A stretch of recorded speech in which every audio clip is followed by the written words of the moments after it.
As a French translator, Nicolas has worked with many Qigong masters from China.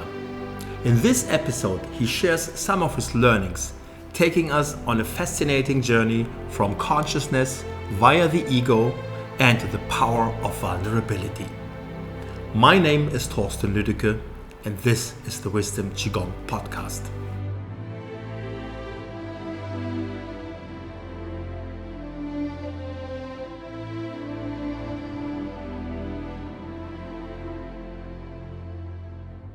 Thank you very much to invite me, and thank you very much to watch us, to whoever is watching.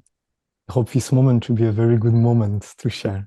Zinen Qigong, for me, is one of the way to learn how to use consciousness in order to masterize the Qi, in order to have a happy, fulfilled life for me and for everyone that needs.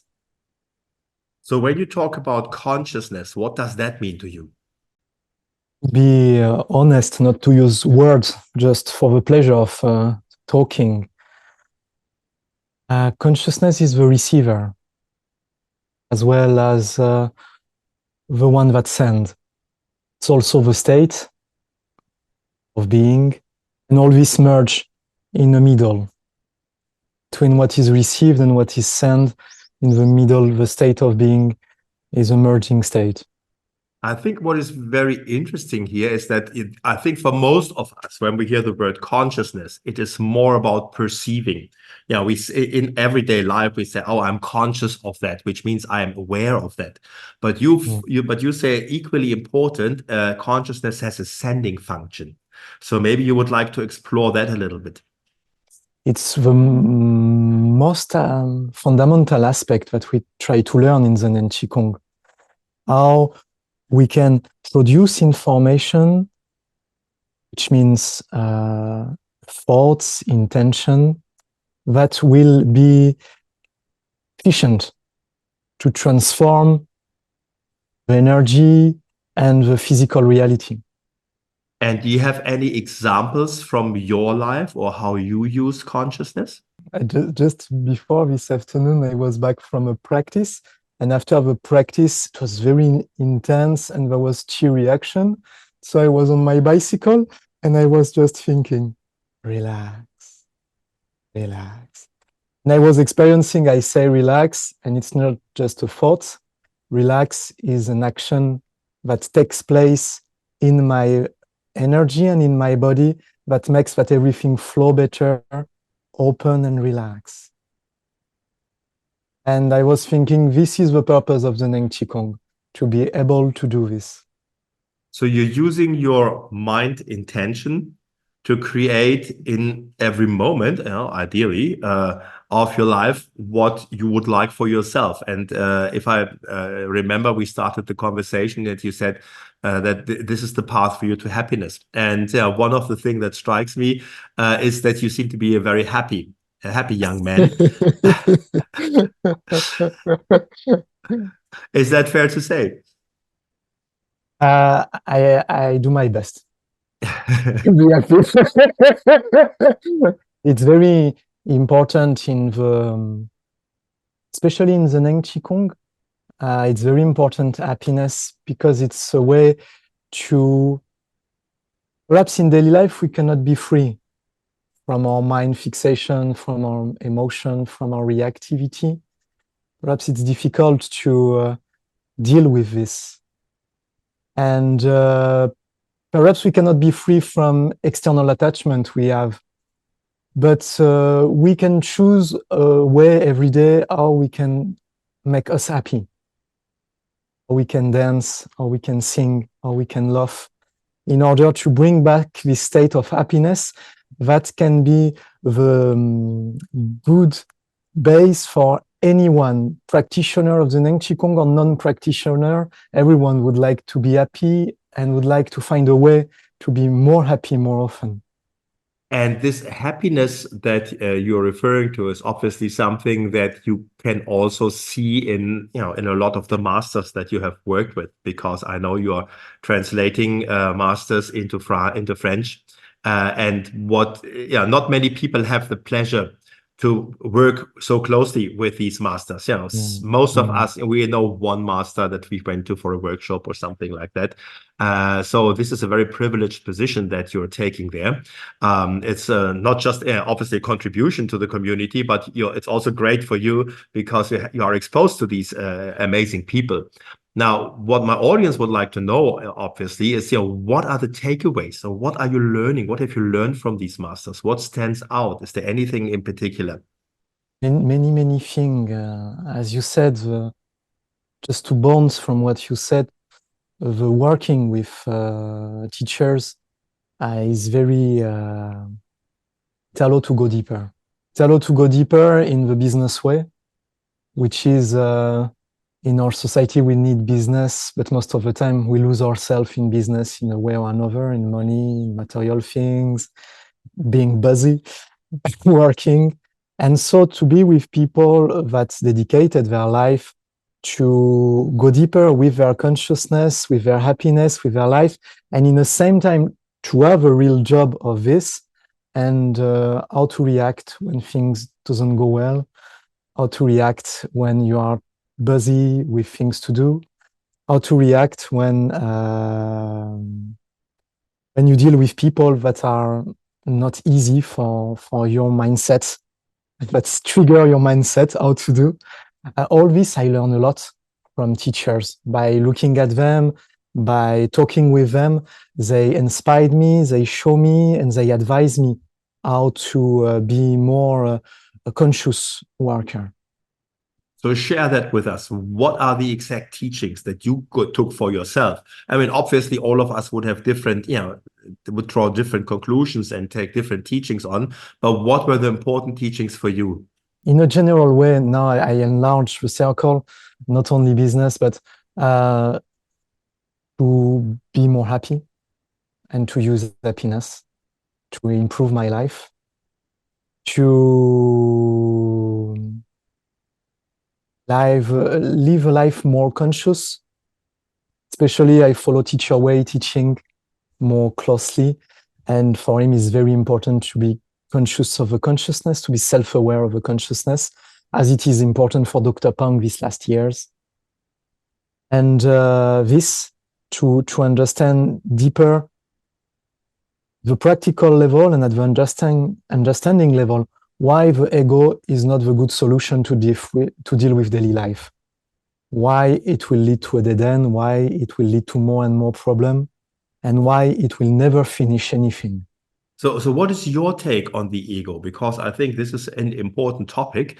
I remember that I might be quoted incorrectly here, but I remember a story where Dr. Pang was asked, which is the fastest way to enlightenment? And his answer was no ego. So this is a very interesting idea that is worth to look into. And obviously you've been exposed to that. So maybe, you could share a little bit what that means to you and how you're dealing with that and how this shows up in your daily life. You, me, the people who listen, we know this by heart. It's the core of our daily life. It's almost the baseline of our daily life. It's the way we eat, the way we answer to the mail, the way we talk with our partner, the way I choose my food, the way I cook, the way I eat, the way I decide what is important to me in my daily life activity, as well as my job, as well with my friends. All this all the time is highly influenced by the habit of the ego to self-center everything around what I want, my judgment about everything, and then think this is the reality. My feeling and my judgment are the reality, and my point of view is how things should go. And all this is not true. It's just a partial portion of the reality. My name is Leila Cupido, and I'm the project manager of the Students Hub.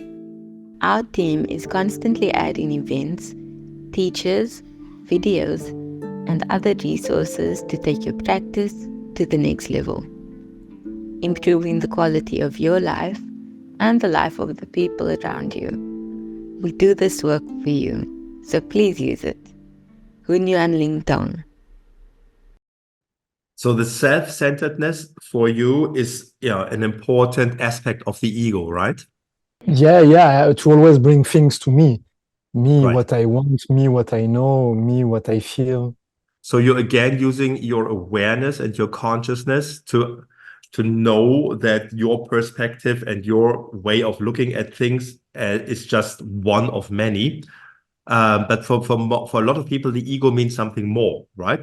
The ego means that I have to be the best, that I have to show the world how great I am, etc., etc. And so it's interesting that you say this, because a lot of people would just reduce the ego to that aspect. Now, people showing off and wanting to be the greatest, that's the ego, Donald Trump kind of thing. But you're taking it much further here when you say it's about self-centeredness. It's about relating everything that happens to you. Yeah, and think that my perception of the moment is the reality. And so then you should agree with me, because we talk about the reality, and it's total mistake because it's just my perception. And then understanding the feeling, the emotion, and all this is just personal. There is nothing that is shared. If a person has a total different reference system, total different mindset, perhaps we will not even agree at one single thing about what is the moment about. The moment where we are triggered. In normal moment, we can agree on many things, of course. Of course, normally we can agree on many things. So what I hear is that also leads to being opinionated, which is also a part of the ego. Because what does it mean, this word? Opinionated means I've got a strong opinion on something. So you have a different worldview, but this is my worldview. So I'm opinionated, and I'll tell you, no, this is the way things are. And I think it's great to mention that, because when we're looking for our growth path and we take Dr. Pang serious and the idea of the no ego serious, we need to look for indicators when our ego actually shows, because we might not be even aware that this is a way the ego shows up. So I think every time we are opinionated and we're trying to convince someone of something, it is already a consequence of the ego showing up and wanting to make sure we impose our perspective, our worldview on someone else, which is an ego thing. It's the beginning of war. Yes, absolutely. War start at this point. Huh? I am right, you are wrong, and I will prove you that you are wrong. Yes. But in daily life, it's so common, and it's so promoted socially. Normally, socially, the more our ego is strong, the more we think people are great. Huh? Yes. So it's a good indicator if I find myself being opinionated to look back and okay, where is it actually coming from? Am I coming from the ego here, or what is actually happening? So it's a great a way of training my consciousness and my awareness of what's going on, and then maybe taking it to the next level and step out of that, right? Yeah, to step out of this, and also to be able to embrace a more larger perspective of what is going on, to be able to embrace the fear that makes that we want to self-protect, and the suffering that is behind. What will happen if I don't know, and if I am vulnerable?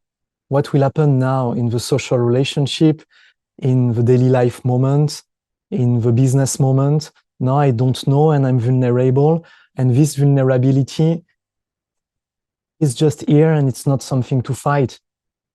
To break through this shell in order to see what is protected. The vulnerability is I mean, often our opinion, being opinionated and having such a strong worldview is nothing but a protection, because as long as we stick to that worldview, we feel safe, because it's like, I figured it out. I know what's going on. Now, if I let go of that, that's exactly what you're describing here. I'm making myself vulnerable, and I open up to the unknown, things I might not know yet. Yeah, but that is, again, if we talk about life and about a connection. In my daily life is my perception, my feelings, my understanding mostly depend on data that I have in my mind. Out of this data, I don't know what I will feel, what I will perceive, and what I would understand. Because everything that I receive, immediately I interpreted it according to the data I already have about things, about me, about life, and about the pattern that I already created. I pass the information in the pipe, and it gets to a result. But the pipe it's a formation. It has been created by me and by many others, but I actively participate to their creation. And so to be able to recognize this level of creativity, because it's also very creative to be able to do all this, seems to be a possibility for freedom. So the creativity is not running all the information that you get through your pipes and your filters and your frame of reference, because that's not creative. It's just, an automatic thing that we're doing. The creativity starts when you are aware of these filters and you're aware of the pipes, how you called them, and you're aware of the frame of reference, and then start to look at things without these filters and come up with new and different ideas, right? Is that fair to say? I think it's both, because also to create the pipe was very creative. When we were a child, when we learn how to behave like a grown-up, how to take the pattern of my parents, of my teachers, of my friend, or to play with, has been a very creative, empowering, happy play. And then as far as I lost the innocence of the childhood, I started to identify with the role, with the data, and all the play has been lost in the way. And just the dry aspect of being a grown-up mostly remain. So the process initially was creative. I agree with that. But once it has been established, there's no creativity anymore, because it's just automatic, right? Yes. Yeah, exactly. It's going repeat. On and on and on and on. Repeat. Yes. Same day again and again and again. Yes. So you've worked with Teacher Wei a lot. I know that. Is there anything else that you've taken away from other teachers? Yes, of course. Of course, when I learned, I started with a French teacher that used to practice more of a Chinese way, intensive and hard. And then I discovered Teacher Wei, and I felt that he would be a very big ally in order to awake consciousness. And so I follow him in teacher training in China. At the time, there was the 3-month teacher training with Big Harmonious Family, mostly with teacher Lu and Ling. Many people know them, I think, Lu Zhendao and Ling Ming. And teacher Xi Xiaofeng, teacher Tao, and teacher Wei, and many other friends that they had also. So I stayed 3 months with them to learn the 3 level. And then the next year, I came again for 3 months. And the next year, I came again for 3 months. To learn. Yes. To go deeper. So I received a lot of information from all these teachers They, of course, shared things that touch my beginner's heart every time they were talking about Huaxia Center and all the little stories that they live at Dr. Pang. All this is, when you are a beginner, it's a treasure, you know. Oh, Dr. Pang. Oh. And I receive many very practical things in daily life with them about show your vulnerability, show your weak point. Very strong in teacher Tao's mind, show your weak point. You don't know how to sing every day for everyone. And don't be ashamed of who you are. Show what you don't know. And yeah. It's interesting that you call that weak point, because, you know, I would argue with that. I would say this is not a weak point. If you know what you don't know, right? And if you show that, that's a very strong point. When you show it, it becomes a strong point. But Yeah. if you hide it, it's still a weak point. So you're basically transforming a weak point into a Yeah. strong point by doing When that, you right? hide it, you know, you don't want to be hurt at this part. You hide Yes. it, and everyone could touch it, and it will be very painful for your ego and for your self-esteem. But okay, show your weak point and show. I learned a lot from this, and I use it a lot when I work with others. I show that I don't know, that my ego is strong, and that I'm lost, and because like this we can refer to a more humanistic way. We can refer to each other to a more Yes. humanistic ground. Yes, it's much easier to relate to you if I see, well, you've got issues like me, huh? And you've got other Yeah. stuff to deal with like everybody else. And I And don't have to also, pretend to be the big one. So Right. it saves a lot of energy also. yes, I don't yes. have to pretend to know, no. And it's also, you know, making life much easier, because if the cards are on the table, just as you described, you don't have to pretend anything. And there's nothing that can come up where people suddenly discover a weakness of yourself. It's out already. Everybody's there to know, right? You can improve because everyone know now. Everyone know.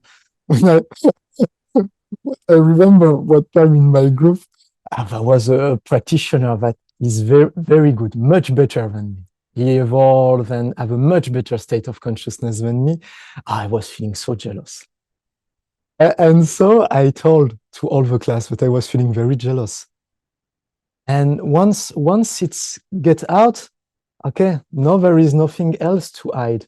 And now I can improve and I can deal with this because I don't have all the complicated work to protect myself and to pretend. I can use this energy to accept who I am. Right. I think that's a very powerful thing to do. A lot of us would probably say that, but more in a manipulative way. It's like, oh, you're so great, you know so much more than me, hoping that the rest of the group would say, oh no, you're good as well. But that is not the purpose here, right? The purpose is to be honest. The purpose is to be honest and say, look, yeah, that's great. I mean, you are at on a level that I'm on my way to that level, and that's wonderful to have you in class here, and there's no problem with that, right? People can be much greater than me, and it's okay. Exactly. And I think this is an important lesson here, because we have a lot of teachers listening, you know, Qigong teachers or therapists here listening to the podcast. And sometimes they always feel the need. They have to be better than their students, because, you know, otherwise, why would the students come to them, right? But this is, I think, a misconception, because as you know, as well as I know, we can learn from anyone. Right? It doesn't mean where this person comes from. It doesn't mean what his education is, his background is. There's a learning, you know, in every encounter with every single person, if we are open to that, right? Now, to get that pressure off, also, I was just telling you earlier, I've got a cough currently, so I'm coughing. Okay. Okay, I should be healthy, right? Because I know Qineng Qigong. yeah. Huh? Now, yeah, but I've got a cough. So here we go. But a therapist, you know, might do that, does healing work with someone else. You know, he might have, I don't know, a broken leg or whatever, or something going on, or a problem with the liver. I think that is important to just admit these things, but it doesn't take from your power to do this work with other people as well. So this honesty is very important, and we need to take the pressure off the teachers and the therapists to be in this state of perfection in order to get their work done. It just makes them more relatable, makes us more relatable if we've got stuff going on in our lives, and it creates a real connection. And it's better than to have someone on a pedestal that we think, oh my God, this person is so wonderful. And interesting enough, this is also a great thing about Qineng Qigong compared to other wise forms and philosophies. We don't really have a guru in Qineng Qigong. We've got teachers, right? But everybody can be teacher to anyone. And this is not about, I mean, obviously Dr. Pang plays a special role because he's come up with the whole thing. He's the creator of it. So we value that. But he's out there not to be worshipped or anything. He's just out there and wants to, make a contribution to humanity. And most of the masters, I must say, act exactly that same way, right? So that is an important aspect of Qineng Qigong. Now I'm getting a little off track here, And but we started also, with basically I agree. I agree vulnerability. with this off-track line. I agree with this way to go. I'm also very inspired by something that is not taught by teacher. Is that when they are not the best, When they're when they not have what? emotion, when they are not at the best, when they have yes. emotion, Yes. when they are lost, when they are reactive. This is also very comforting that we are the same. Yes. There are not some kind of special people that have something so special that me, I don't have. They deal with the same daily life, with the same confusion. And they also are lost. They also have emotion, and they do their best just as me. And we can do our best together. Yes. This is this feed me very much. Also, when I feel that I am not good enough, I remember the life of Teacher Wei, and I remember before to be Teacher Wei, he was also not good enough. Right. And they stay that way. Nicola, I remember a story about the Buddha. The Buddha was hit by a stone on his head. And he said, ouch. And then people looked at him and said, but you are the Buddha. And he said, yes. And that's the difference between a wooden Buddha and a human Buddha. And right. So I think that kind of illustrates what you were saying here. Yeah. Yeah, and that we are really, we are on the same baseline, and we do our best. Yes. Okay, well, thank you very much, Nicola. That was very insightful, and I'm glad you shared a little bit from your life and your experience here. Thank you very much, Nicola. We trust you enjoyed this conversation, and we invite you to subscribe to our podcast so we can stay in touch and notify you of future episodes. We will end today's episode with the 8 verses meditation performed by Qineng Qigong teacher Katrin Hendricks. Enjoy.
Shen Zhou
To get your free ebook on the 8 Verses meditation, please check the show notes below.